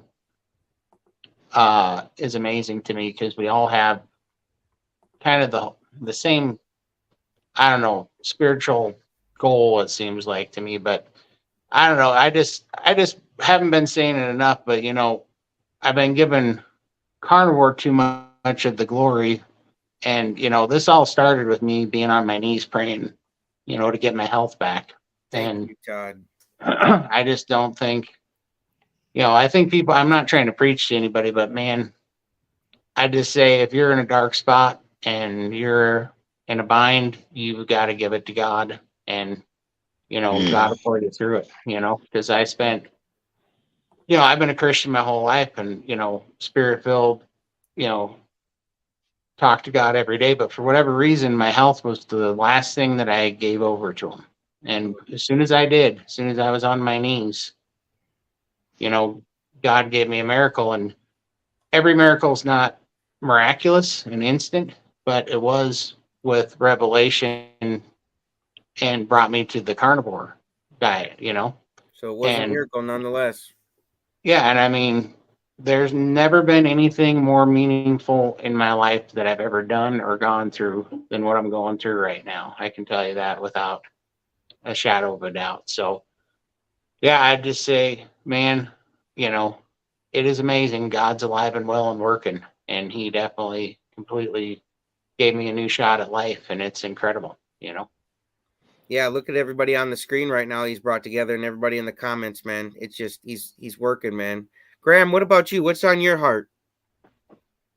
Well, I agree with Todd. My journey also started on my knees, um, praying for a breakthrough. And for me, if I look at how the word gels with this carnivore diet, it tells me the truth shall set you free. John 8:32. And finding the truth, this truth of the carnivore diet, how meat heals, and hearing what outside there, the lies of the sad diet, the lies that's in there. So for me, what my message is normally, here's the truth. As the pulse, as Todd suggested, the red and the blue, but here's the truth.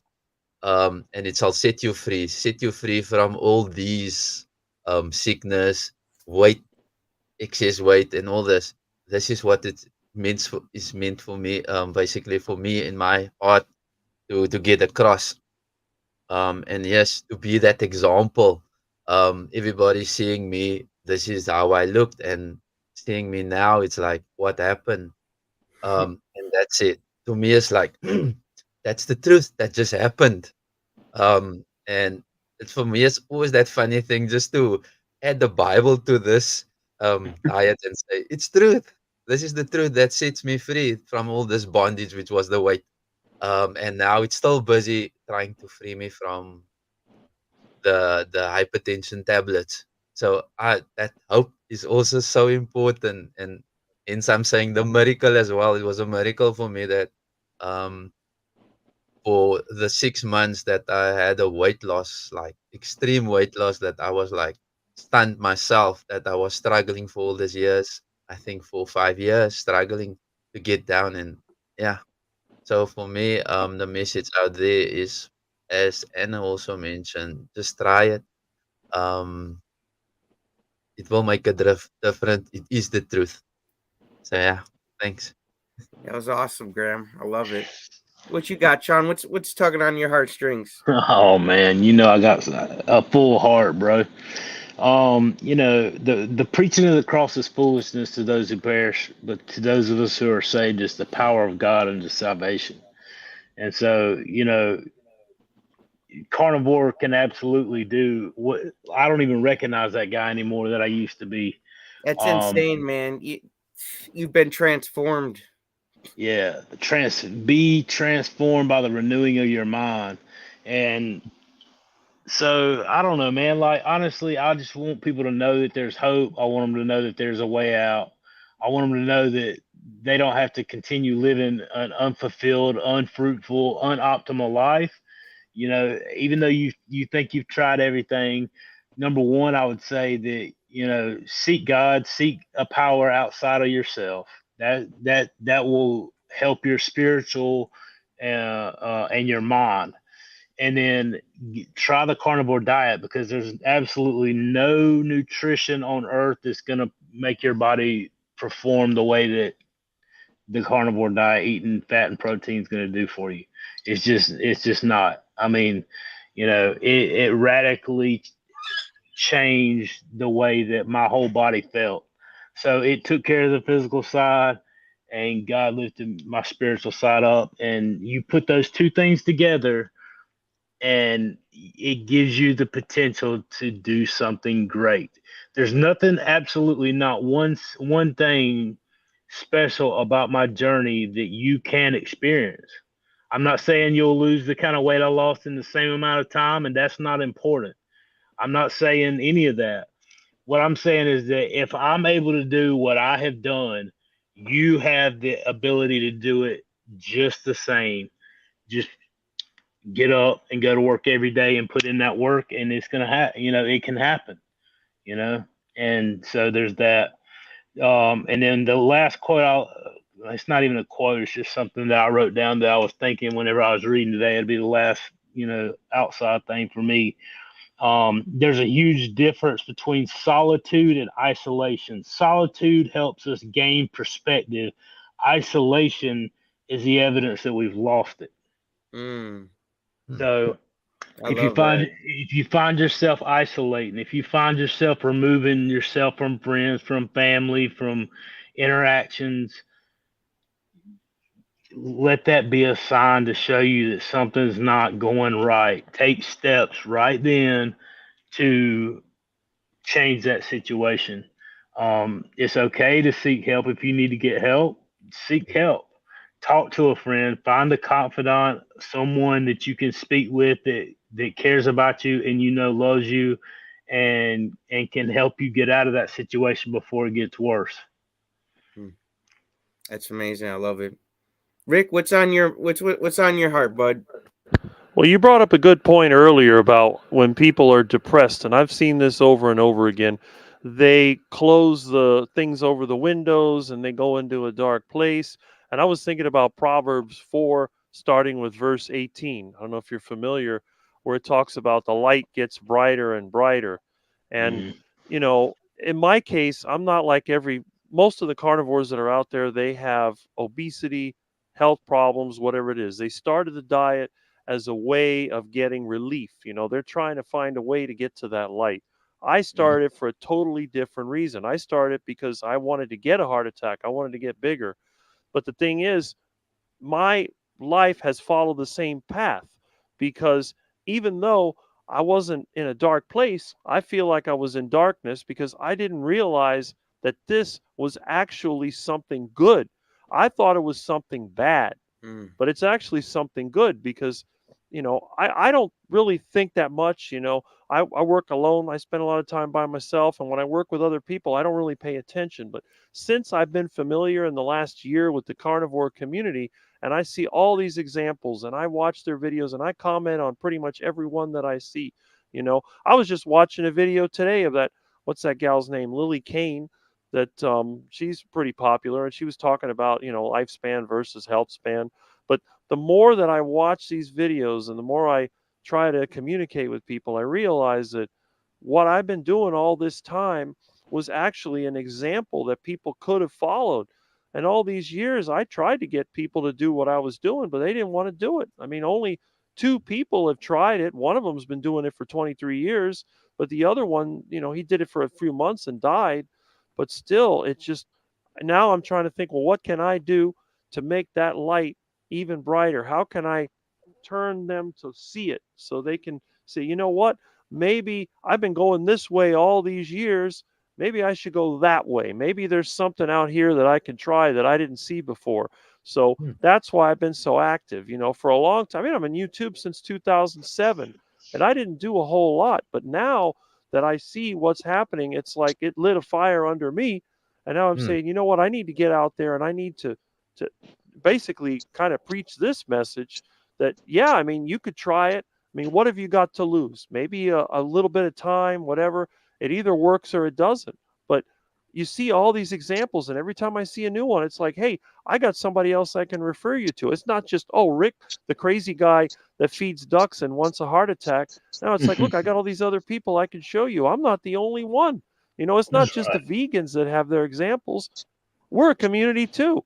So I'm just trying to find my place in this whole thing. Ricky, you got a very important voice. You really do. Don't ever forget that, bud. And we all do. We all do. And Rick, I'm glad. I feel the fire too. I feel like I've had a fire lit under my ass too. Just even after my first 30 days, like I was telling Carrie, my first 20s, like the first 27 days of the carnivore diet, I smoked pot. But after that, I stopped.